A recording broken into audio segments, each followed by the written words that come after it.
सच क्या है झूठ क्या है वो तो ब्लैक एंड वाइट होता है, वो ना आप छुपा सकते हैं ना मैं ना इमरान खान। तो इसको आप क्या हमारे नाज़रीन को बताएंगे आज?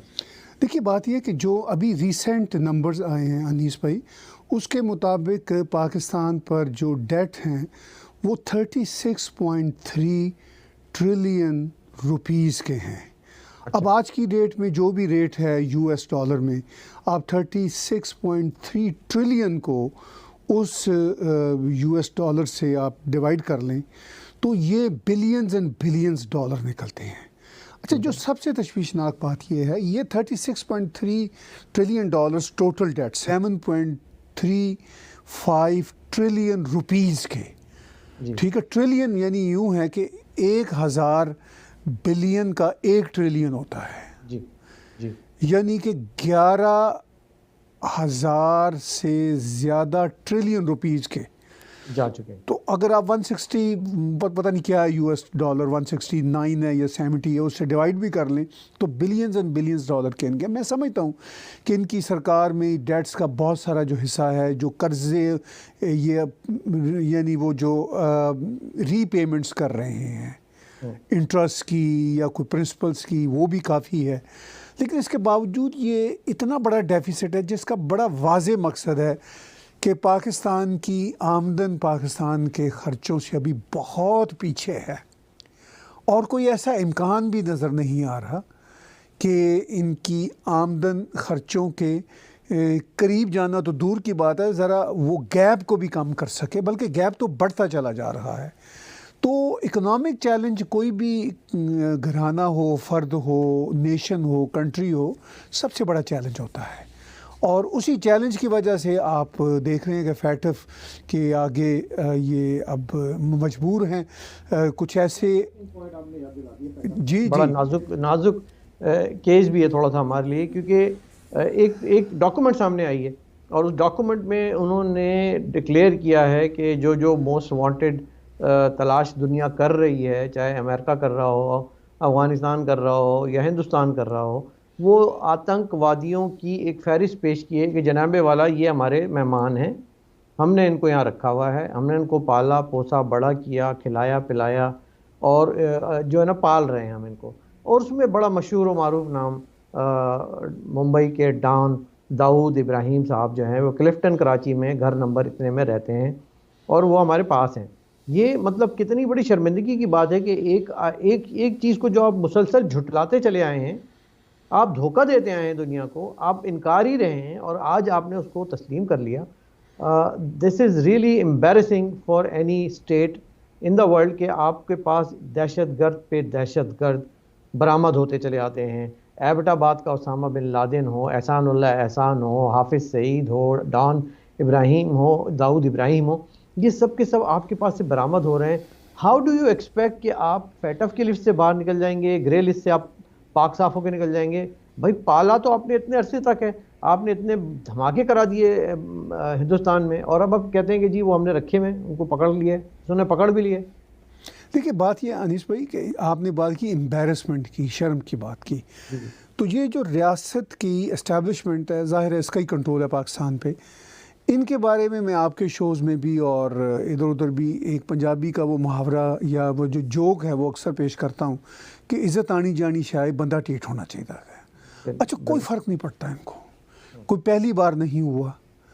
ये जिनको जब कभी फैटफ का मसला हो या वर्ल्ड बैंक का मसला हो, आईएमएफ का मसला हो, तो जिनको ये थोड़े से आई वॉश के लिए उनको दहशतगर्द करार देते हैं, वही इनके घर दमाद होते हैं जी वही। मतलब हाफिज़ सईद के लिए लिमोजीन्स आ रही होती हैं।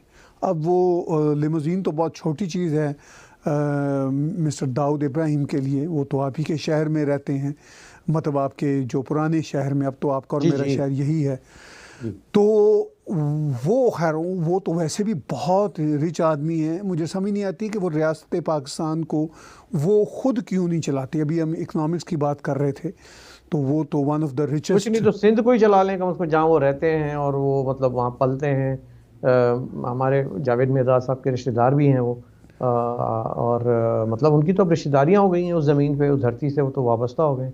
हो सकता है उन्होंने, मेरा ख्याल है गौर साहब, कहीं ऐसा तो नहीं उन्होंने माफ़ी वाफ़ी मांग ली, अल्लाह मियाँ से बोला कि जी मैं अपने गुनाहों पे शर्मिंदा हूँ मुझे जो है ना, मुझे अब याद इलाही में सारी ज़िंदगी गुजारने दें। वो अभी कोई हाल ही में पाकिस्तान की एक्ट्रेस के हवाले से उनके बहुत ज़्यादा स्कैंडल सामने आ रहे हैं। जी, अच्छा।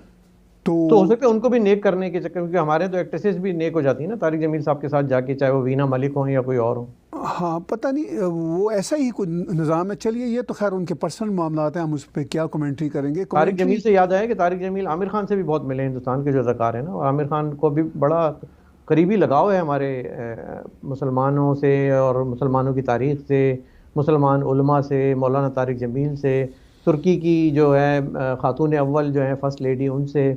और ये मतलब खाते पीते रहते जो है वो हिंदुस्तान का है, और राग अलापते हैं वो तारिक जमील का और पाकिस्तान का। तो ये कौन से खान हैं, ये कौन से देशभक्त हैं, मुझे ज़रा समझाएं तो सही। बल्कि मैं ये अपने जो नीचे कमेंट कर रहे हैं मैं देख रहा हूँ, साथ साथ जी। जो लोग कर रहे हैं इनसे भी पूछूंगा कि भाई आप लोग इसको कैसा देखते हो, आप बताएं ताहिर भाई। हाँ, देखिए, बात यह है कि आमिर खान साहब को इस्लामिक हिस्ट्री से दिलचस्पी हो तो इसमें कोई बुरी बात नहीं, वो तो सबको होनी चाहिए। यानी सिर्फ इस्लामिक हिस्ट्री से नहीं, पूरी हिस्ट्री से होनी चाहिए। Islamic history is a part of human history. तो वो तो ठीक है, लेकिन वाकई तारिक जमील के साथ आपकी रग़बत हो और फिर आप भारत के टॉप के अदाकार भी हों, डायरेक्टर भी हों, और मैं तो उनकी एक्टिंग का, उनकी डायरेक्शन का बहुत कदरदान हूँ, लेकिन ये जो उनके खोखले रवैये होते हैं उससे यही साबित होता है कि बस ये जो एक्टर्स हैं इनकी इंटेलेक्चुअल डेप्थ बिल्कुल नहीं होती, बल्कि इंटेलेक्चुअल ऑनेस्टी भी नहीं होती। इनको सिर्फ और सिर्फ अपनी सो कॉल्ड पॉपुलैरिटी चाहिए, और पॉपुलैरिटी के साथ इनका पैसा जुड़ा होता है। जितने पॉपुलर होंगे उतना पैसा इनको मिलेगा।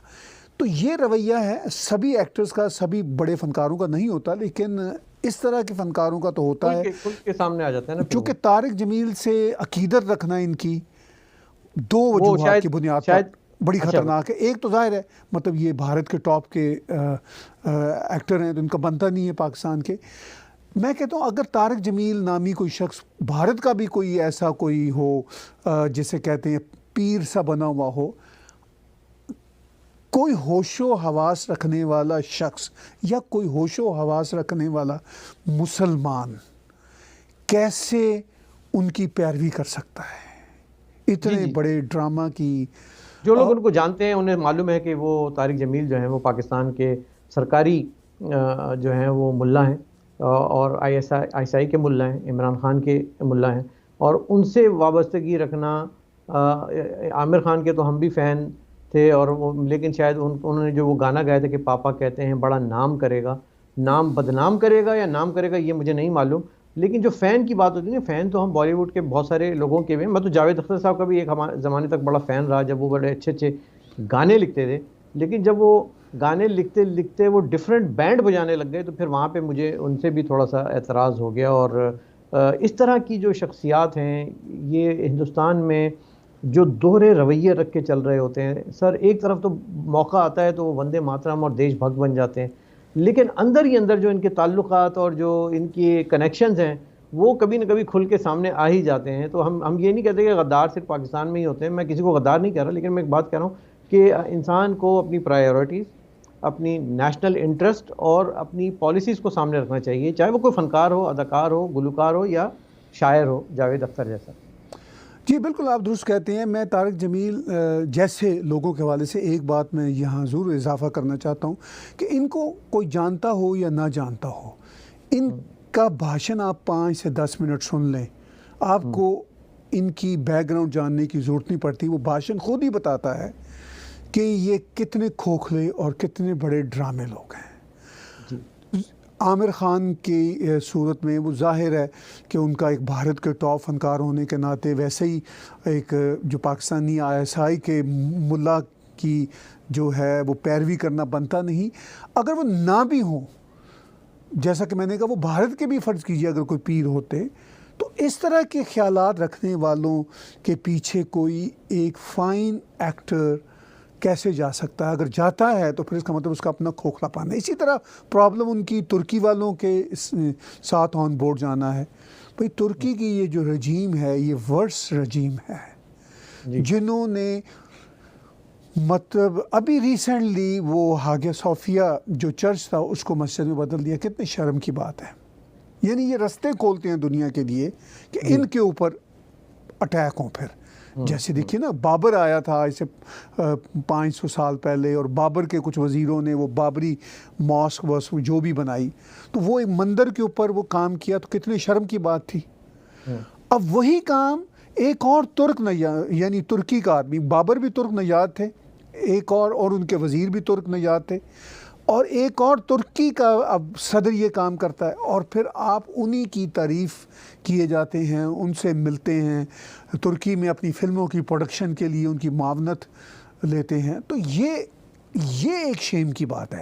इसी तरह चीन में ये बहुत बड़े हैं स्टार, तो चीन की भी मदद लेंगे। मस्जिद में क्यों बदल दिया? या तो आमिर खान ने सवाल उठाया था मैडम के सामने, तो चलें बात बनती है। हाँ, आपने जिक्र किया बाबर साहब का और बाबरी मस्जिद साहब का, मस्जिद का, तो मामला ये है कि ट्विटर पे बड़ा एक मज़ाहिया सा एक ट्वीट मुझे देखने को मिला, जिसमें कहा कि भाई असल में बाबरी मस्जिद तो वहाँ पहले से थी, किसी ने उसके नीचे जाके मंदिर बना दिया था, पता नहीं कैसे अंडरग्राउंड टेक्नोलॉजी उस ज़माने में थी। तो मतलब अकल के होश के नाखून नहीं लेते कि आर्कियोलॉजिस्ट ने, दुनिया के मायानात आसार कदीमा के लोगों ने ये बात साबित कर दी कि वहाँ पर जो थी वो जन्मभूमि थी, और उसके ऊपर जो है वो एक मस्जिद की शरंगेज़ी और फसाद शुरू किया गया था एक बादशाह की तरफ से, जिसका इस्लाम से भी कोई दूर दूर तक का ताल्लुक़ नहीं था, ना कभी उनको पता था कि इस्लाम है क्या। तो वो एक ऐसी कहानी है कि मतलब ये तारीख़ के वो शर्मनाक बाब हैं, सियाह बाब जिसे कहना चाहिए, कि dark chapter of the history, कि जो हमें मुसलमानों को शर्मिंदा करते हैं कि ये देखें आपके जो बादशाहों ने और आपके जो काबरीन थे उन्होंने क्या काम किया था। Back to the Tariq Jameel साहब, मैं यही कहूँगा कि देखें उन्होंने रियासत की जो लाउड स्पीकर हैं वो बन के किरदार अदा किया। उन्होंने पाकिस्तान की गरीब आवाम को, जिनके पास खाने को पैसा नहीं है, वो मनोरंजन पेश किया है 70 और 72 हूरों की शक्ल में। उन्होंने सेक्स मार्केट की वो मार्केटिंग की है कि मैं बता नहीं सकता कि लोग किस तरह से, जो कम इल्म कम सोच रखने वाले नौजवान हैं, वो अपने आप को फाड़ने को भी तैयार हो जाते हैं कि चलो यहाँ नहीं मिली तो वहाँ जाके मिल जाएगी, 72 हो रहे हैं हमको। यानी कि the religion what Maulana is selling is based on sex. This is again हम सब के लिए एम्बैरेसमेंट की बात है कि ये रिलीजन सेक्स बेस्ड नहीं है, जिसको सेक्स बेस्ड बना दिया